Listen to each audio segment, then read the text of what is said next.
Uno nace mientras el planeta gira, los pulmones abren, la nariz respira.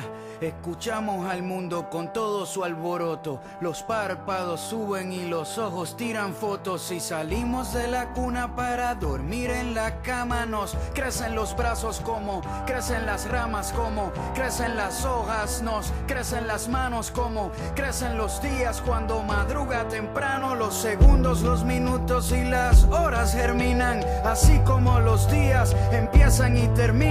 Los meses se disfrazan según el meridiano, otoño, invierno, primavera, verano, y se ajusta el camino a nuestros pasos, así como el agua se adapta a su vaso.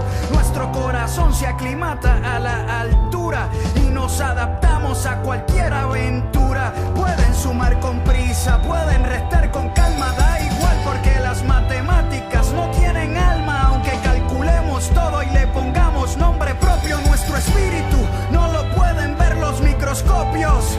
Nadie se puede acobardar, nacimos siendo valientes, porque respirar es arriesgar. Este es el momento de agarrar el impulso, las emociones las narra nuestro pulso.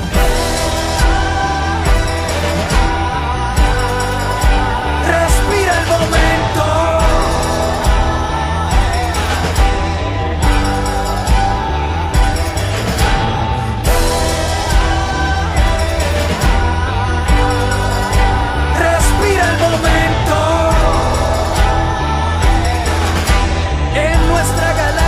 La historia se expande desde lo más simple hasta lo más grande. Crecimos junto a los cuerpos celestes. Somos el norte, sureste y oeste. Somos la tierra con todas sus huellas, una supernova entre todas las estrellas.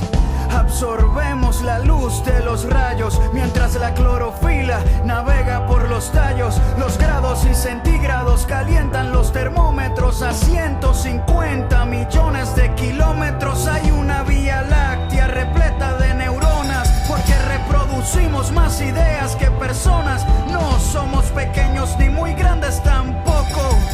Somos muchos y también somos pocos. Somos el golpe cuando aterriza y también somos la piel cuando cicatriza.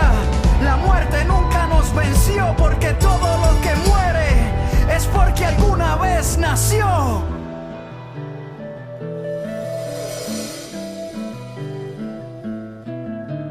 Lengua, beso, boca, labio, niño, joven, viejo, sabio, calvo, rizo, pelo, lacio, techo, casa, cielo, espacio, sexo, orgasmo, se humedece, quizás nunca, siempre, a veces, libro, letra, cuento, narra, ron con hielo, trago, barra, 3 millones de latidos en un periodo mensual. Caminamos dando 10,000 pasos en un día normal. Crudo, hervido, asado, frito, guerra, iglesia, rezo, grito, muy poquito, demasiado, corro, vuelo, salto, nado. Puede llegar algún día el colmo de la biología, vivir con sangre caliente pa' morir a sangre fría.